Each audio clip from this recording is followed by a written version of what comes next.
ان کا ہاتھ تھامیں. آپ کی یہ قرآن کی کلاس آپ کی پہلی اور آخری کلاس نہ ہو. آپ کی یہ قرآن کی کلاس آپ کے لیے ایک مائل سٹون بن جائے آپ کی زندگی میں قرآن کا علم کا دروازہ کھولنے کے لیے. آپ قرآن سے جڑ جائیں, آپ قرآن پڑھانے والوں سے جڑ جائیں, آپ مسلمان امت کو مضبوط کرنے کے لیے اپنی ذمہ داری کو سمجھنے لگ جائیں. یہی چیز یہاں مینشن کی گئی ہے. قریش سوال کرتے تھے متی ھذا الوعد ان کنتم صادقین, بتائیں یہ وعدہ کب سچا ہوگا اگر آپ سچے ہیں. اللہ تعالیٰ جواب دیتے تھے قیامت شاید ربیع الاول میں آئے گی, قیامت شاید محرم میں آئے گی. کوئی جواب آتا تھا ایسا قرآن میں؟ تو یاد رکھیے ایک اور آپ کے اور میرے عمل کی چیز, آج کی لیٹسٹ ٹیکنالوجی کی ورلڈ میں ہر کنٹروورسی کا جواب دینے کی ضرورت نہیں ہوتی. یا تو اپنے اندر سوال پوچھنے کی ہمت لے کر آئیے اور خود سوال کیجیے پوری پریپریشن کے ساتھ. اور اگر آپ سے الٹے سوال پوچھے جاتے ہیں, ایک آپ دیکھتی ہیں ایک سوال اسلام کے بارے میں پوچھا جاتا ہے, ابھی اس کا جواب مکمل سنا نہیں جاتا, ایک اور سوال تھرو کر دیا جاتا ہے. ابھی اس کا مکمل جواب نہیں آتا, ایک اور سوال تھرو کر دیا جاتا ہے. اور at the end of the 30 minutes آخر میں پھر پہلا سوال تھرو کر دیا جاتا ہے. آڈینس سمجھتی ہے بیچارے اسلام والے کے پاس جواب دینے کے لیے کچھ بھی نہیں ہے, اسپیچ لیس کر دیا انٹرویور نے اس مسلمان کو. It's not the problem of the جس نے جو انٹرویو دے رہا ہے اس کی, it's the problem of the mindset who is asking the question. یہ ساری گیم ہے جس کو سمجھنے کی ضرورت ہے. تو اس کو سمجھیں اور اللہ کے ساتھ اس دین کو اٹیچ کر لیں. جتنی مسلمان اس ذہنیت کو انٹرنلائز کریں گے ان کو سمجھ آئے گا کہاں کس سوال کا جواب دینا ہے, کہاں خاموشی اختیار کرنی ہے. بالکل جیسے جب کفار قیامت کے بارے میں سوال کرتے تھے اللہ تعالیٰ کی طرف سے قرآن میں کوئی جواب نہیں آتا تھا. ہر کنٹروورسی پر اپنا پوائنٹ آف ویو دینے کی ضرورت نہیں ہے. آپ صلی اللہ علیہ وسلم کو کنسولریشن کرا دی گئی کہ دیکھیں آپ پریشان نہ ہوں, آپ اللہ کے بھیجے ہوئے ہیں. انک لمن المرسلین علی صراط مستقیم. رسول اللہ کو تسلی ہے. اور اس آیت میں فرمایا انا نعلم ما یسرون وما یعلنون.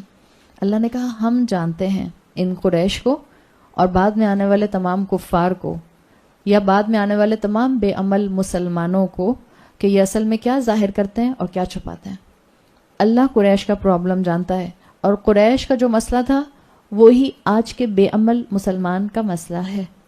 قریش کا مسئلہ تھا پیسہ اور سیاست, ویلتھ اینڈ پالیٹکس. یہ قریش کا بیسک مسئلہ تھا. اس لیے کہ ہم نے یہ بات کی تھی کہ اسلام کے اوپر انسانوں کی اکثریت اس لیے نہیں آئی یا مسلمانوں کی اکثریت اسلام پر اس لیے نہیں آ پاتی, اس کا مطلب یہ نہیں ہے کہ وہ فلسافیکل ریالٹیز کو اسلام کے نہیں سمجھتے, بلکہ ان کے لیے اسلام کی پریکٹیکل ریالٹیز مشکل ہوتی ہیں. عمل میں اسلام مشکل لگتا ہے, عقیدے میں مشکل نہیں لگتا. سب کو پتہ ہے اللہ ایک ہے, سب کو پتہ ہے اللہ کے رسول صلی اللہ علیہ وسلم آخری رسول ہیں اور اب کوئی رسول نہیں آئے گا. اتنی انفارمیشن کی حد تک it's easy to understand that I am a Muslim. مگر جہاں اسلام مجھے اپنے کمفرٹ زون سے نکل کر شریعت کو نافذ کرنے کی بات کرے گا, جہاں وہ پریکٹیکل ریالٹی میں آئے گا, وہیں میجورٹی مار کھا جاتی ہے, وہیں میجورٹی اسلام کو چھوڑ کر بھاگ جاتی ہے. اور یہی مسئلہ قریش کا تھا. قریش سمجھ گئے تھے. ابو جہل کا میں نے آپ کو بتایا تھا نا, وہ کہتا تھا محمد جھوٹ نہیں بولتے, وہ کہتا تھا یہ کلام غلط نہیں ہو سکتا, جبھی تو کہتا تھا ہم ان کے مقابلے کا کلام نہیں لا سکتے ہیں. جو کلام محمد کے پاس ہے صلی اللہ علیہ وسلم, ہم اس کے مقابلے کا قرآن نہیں لا سکتے, تو ہم کیسے محمد کی بات مان لیں. ہمارا تو ہمیشہ سے ایک ٹسل چلتی ہے, جو چیز یہ لاتے ہیں ہم اس سے بہتر لاتے ہیں. مانتے تھے دل کے اندر. اخنس ابن شریک کے لیے یہی تو آتا ہے, ابو سفیان, اخنس ابن شریک, ابو جہل.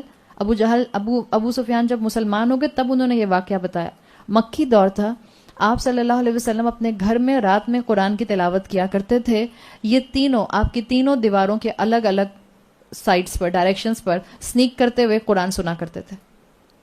اور پھر ایک رات ایسا ہوا کہ جب تینوں واپس جا رہے تھے تو ایک دوسرے سے ٹکرا گئے اور ایک دوسرے سے پوچھا کہ آپ یہاں کیسے. انہوں نے کہا اچھا آئندہ کبھی نہیں آئیں گے.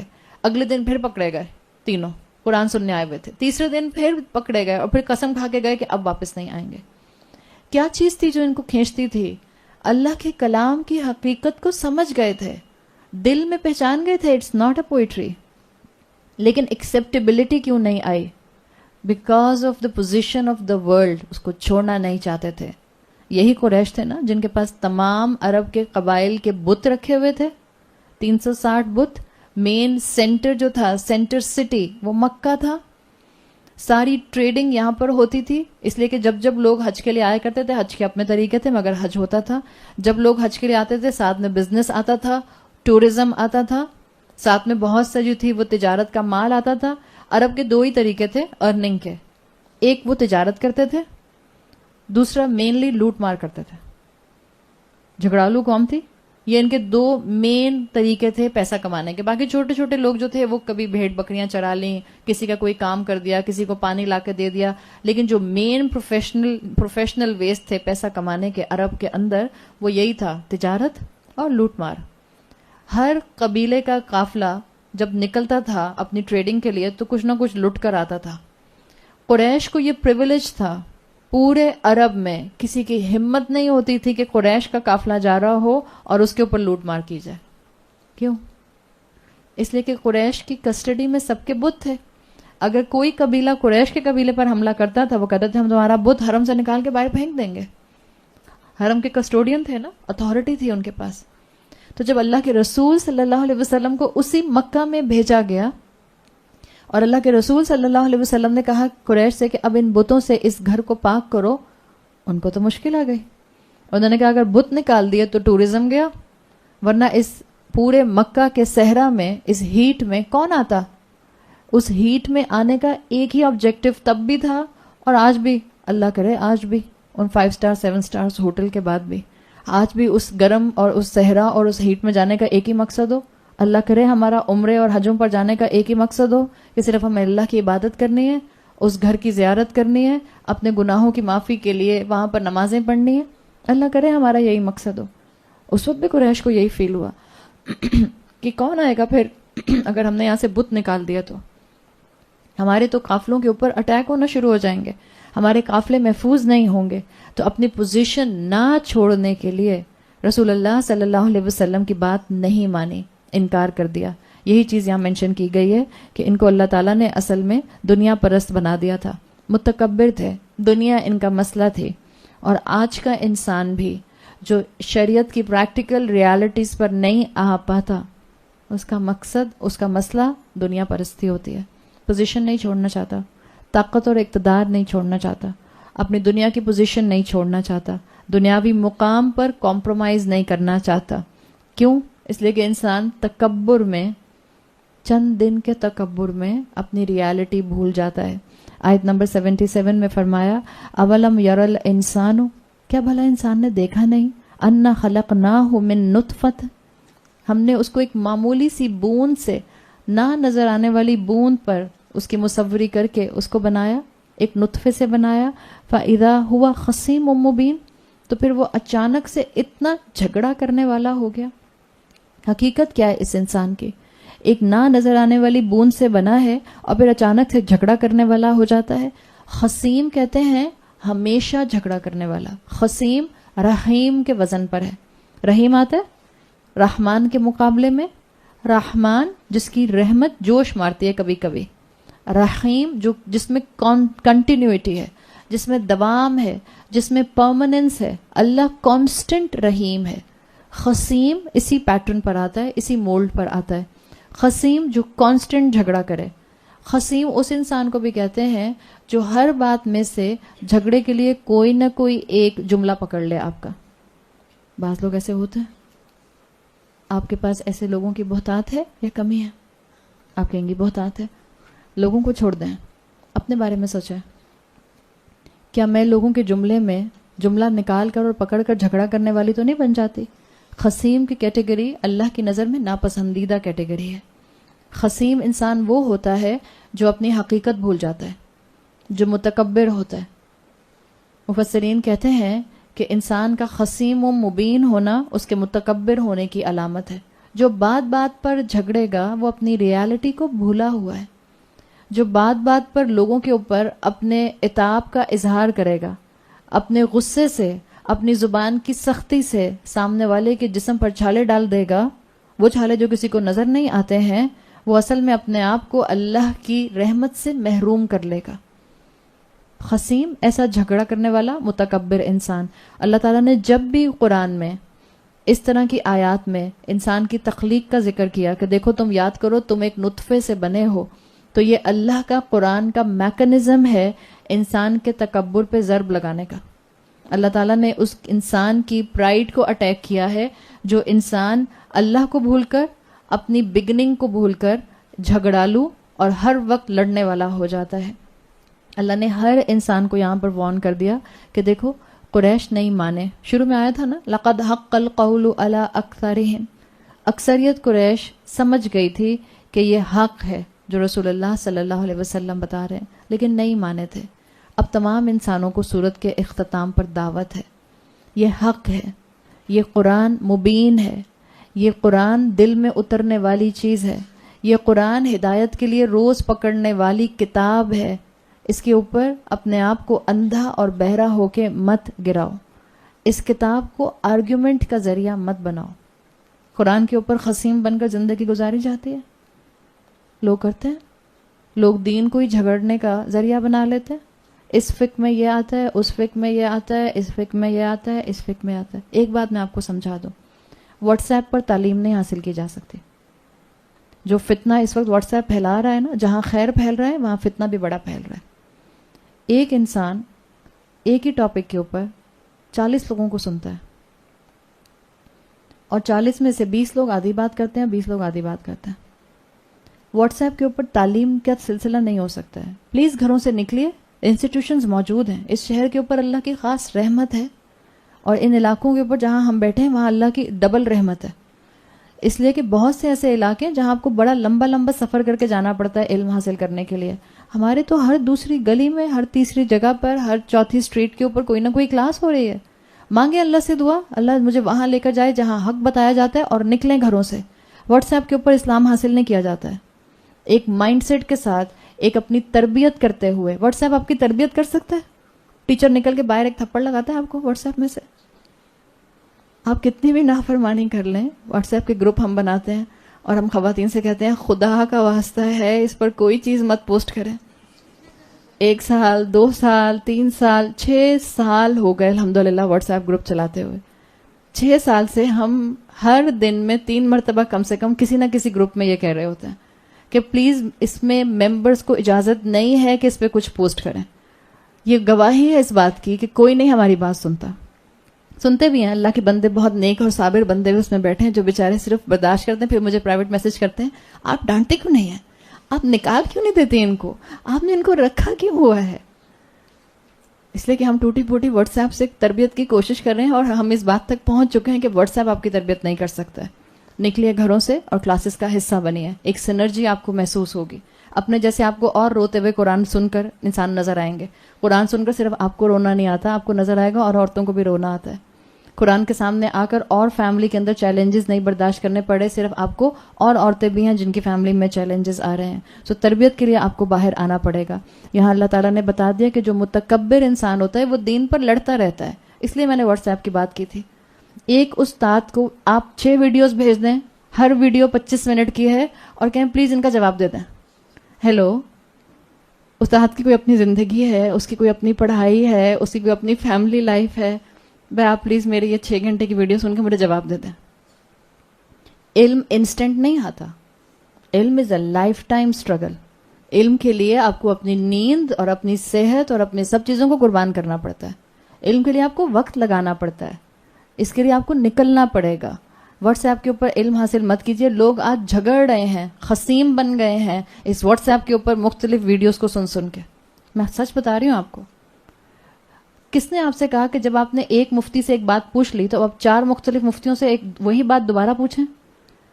کیا آپ آخر میں ڈکلیئر کرنا چاہتے ہیں یہ مسلمان تو آپس میں لڑتے ہی رہتے ہیں, چھوڑو اسلام کو؟ یہ مت کریں. ایک کی راہ لے لیجئے جو آپ کو حدیث اور قرآن کے مطابق بات کرے. اس کے بعد اپنے دل کو اللہ سے مدد مانگ کر اس راستے پر فوکس کر لیجئے. اسی سے انسانوں کی انشاءاللہ تربیت ہوگی, اسی سے مسلمان امت بنے گی. اور ہمارے اندر سے یہ یاد ہے ہم نے لفظ پڑھا تھا یخصمون, انٹینس آرگیومنٹ کرنا. آج مسلمان امت یخصمون کی تصویر بنی ہوئی ہے. Intense argument. 8 سال ہو گئے مجھے یہ بات سنتے ہوئے. 8 تراویاں پڑھیں یا 20 پڑھیں؟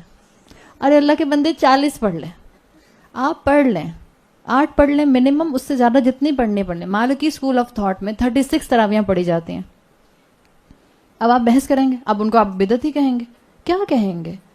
پلیز نکلیے. اگر آپ کو اس فقہ کو سمجھنا ہے، اگر آپ کو فقہ کی گہرائی کو سمجھ کر علم کا حصہ اور عمل کا حصہ بنانا ہے، نکلیے اور علم حاصل کیجیے. ون لائنر سٹیٹمنٹ کے اندر آپ کو اس کا جواب نہیں مل سکتا. جو آرگیومنٹس میں پھنستا ہے وہ متکبر بنتا ہے. جو آرگیومنٹس میں پھنستا ہے وہ اپنی شامت خود لے کر آتا ہے. اللہ کے سامنے ایک دن ایسے کھڑے ہوگا کہ زبان سے ایک لفظ نہیں نکل سکے گا. اس لیے کہ اگر اللہ نے دلائل دینے شروع کیے آرگیومنٹس کے اوپر تو پھر انسان کی زبان ہل نہیں سکتی. آیت 78 میں آگے فرمایا وَضَرَبَ لَنَا مَثَلًا، اور یہ آرگیومنٹس اتنے کرتا ہے کہ ہمارے لیے مثال بیان کرتا ہے. وَنَسِيَ خَلْقَ، اور اپنی خلقت کو بھول گیا، اپنی بگننگ کو بھول گیا، اپنی کریشن کو بھول گیا. قَالَ مَنْ يُحْيِي الْعِظَامَ وَهِيَ رَمِيمٌ، کہتا ہے کون زندہ کرے گا ان ہڈیوں کو جو کہ ریت بن چکی ہوں گی، کمپلیٹلی ڈیکمپوز ہو چکی ہوں گی. کیسے دوبارہ ان کو زندہ کیا جائے گا؟ رمیم کہتے ہیں کمپلیٹلی ڈیکمپوزڈ ہڈی ریت بن جائے، اتنا انسان ڈیکمپوز ہو جائے کہ اس کی ہڈیاں بھی ریت بن جائیں. تو اس طرح کے سوال انسان، آپ کو یاد ہے میں نے بتایا تھا کہ اللہ کے رسول صلی اللہ علیہ وسلم کے سامنے ابی ابن خلف نے ہڈی فیمر بون لا کے لہرائی تھی جب ہم نے شان نزول کی بات کی تھی اس صورت کی. تو اس وقت آپ کو بتایا تھا کہ ابی بن خلف تھا ون آف دا، اور بھی ایک دو لوگ تھے کفار کے جنہوں نے یہ حرکت کی تھی. ابی ابن خلف نے بھی یہ کیا تھا کہ ایک فیمر بون لے کر آ گیا تھا اٹھا کر کہیں سے، اور رسول اللہ صلی اللہ علیہ وسلم کے چہرے کے سامنے لہراتا ہوا اس نے بولا تھا کہ بتاؤ محمد، کیا اس سوکھی ہوئی ہڈی سے اللہ دوبارہ کھڑا کر دے گا؟ تو اس کا جواب ہے وَضَرَبَ لَنَا مَثَلًا، ہمیں مثال بیان کرتا ہے. وَنَسِيَ خَلْقَ، اور اپنی خلقت کو بھول گیا. قَالَ مَنْ يُحْيِي الْعِظَامَ وَهِيَ رَمِيمٌ، اور کہتا ہے کہ اس سوکھی ہوئی ہڈی سے کیسے دوبارہ سے اللہ خلقت کو شروع کر دے گا. آپ سوچیں جس نے یہ بات رسول اللہ کو کہی ہوگی، جب قرآن کے انداز میں، وحی کے انداز میں آپ نے سنائی ہوگی، دل پہ ہیبت تو آئی ہوگی. تکبر کی وجہ سے اسلام نہ لایا یا ایڈمٹ نہ کیا وہ الگ بات ہے. انسان کے دل میں اچھائی پینیٹریٹ ہوتی ہے بعض اوقات، بلکہ 99% مجھے لگتا ہے ہم انسان اپنی غلطی ایڈمٹ کر لیتے ہیں. ہمارا تکبر ہمیں سوری کرنے کی طرف لے کر نہیں آتا. 99% انسان اپنے مارے ہوئے حق کو پہچانتا ہے. اپنے تکبر اور دنیا نہ چھوڑنے کے لیے اپنے مارے ہوئے حق کو، جو دوسرے کا حق مارتا ہے، اس کو کمپنسیٹ کرنے کی طرف نہیں آتا. ہر عقل مند عاقل انسان اپنی زندگی میں اپنی زیادتیوں کو جانتا ہے، اور جاننے کے باوجود اگر اپنی غلطیوں کو ریکٹیفائی نہیں کرتا ہے تو صرف اور صرف اس کا تکبر اس کے آڑے آ جاتا ہے.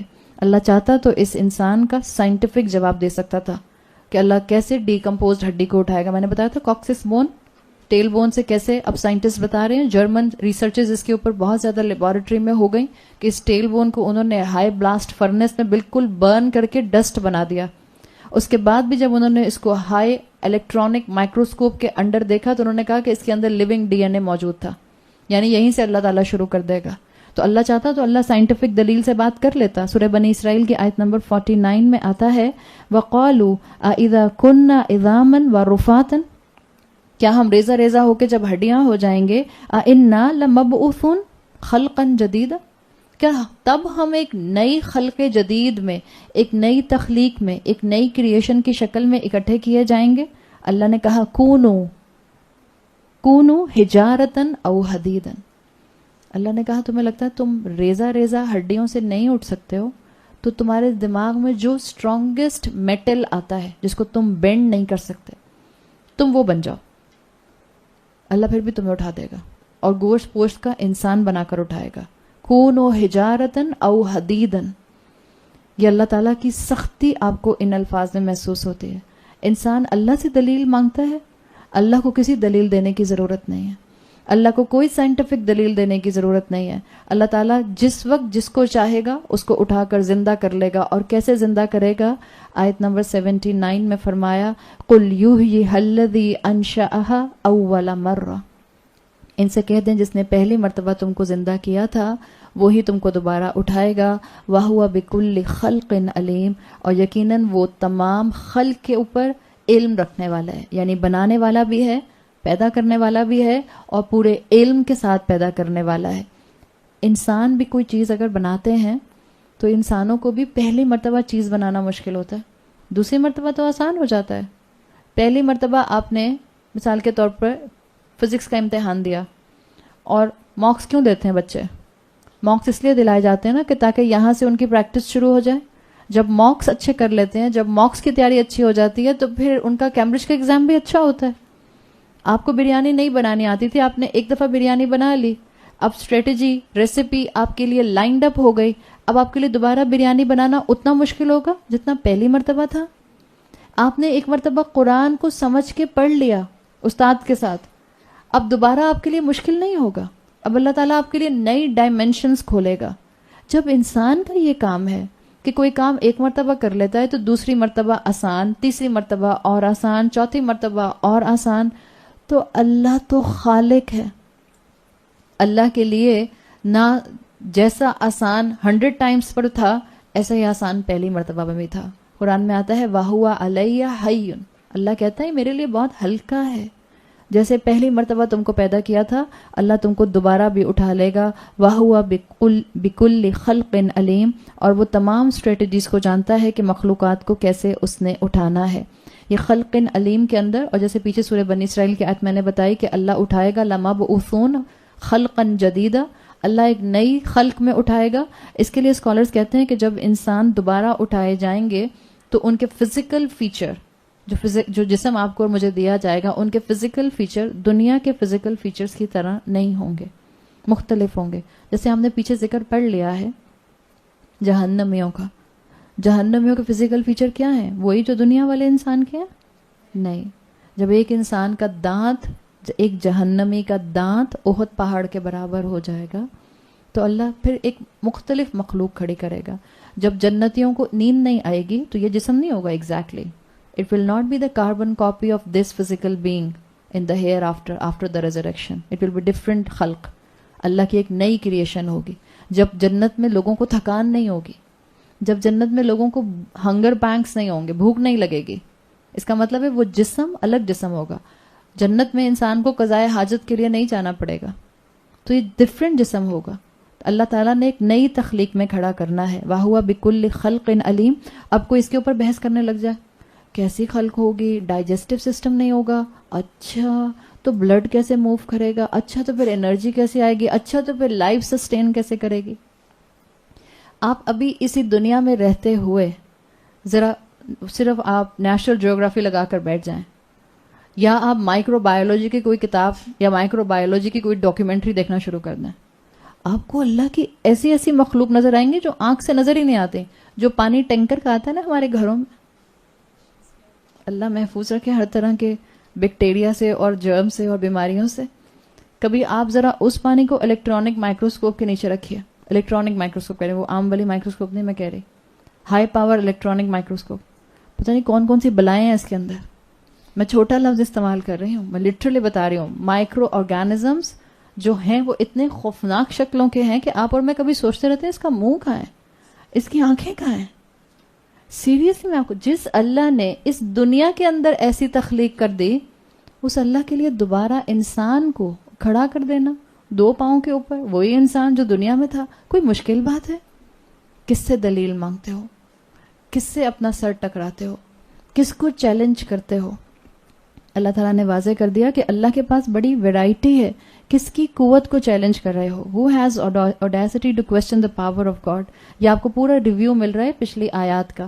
آگے آیا آیت نمبر 80, الذی جعل لکم من الشجر الاخضر نارا, وہی تو ہے جس نے تمہارے سبز درخت میں سے آگ نکالی. فَإِذَا أَنْتُمْ مِنْهُ تُوقِدُونَ, اور تم خود اس کو جلاتے ہو.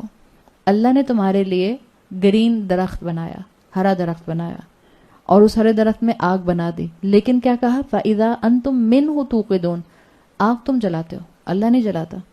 درخت خود ہی نکلتا ہے, نیچرلی گرین درخت نکلے گا, نیچرلی اس پر گرین پتے آئیں گے, نیچرلی اس کے اوپر پھل آئے گا, نیچرلی وہ شیڈ دے گا.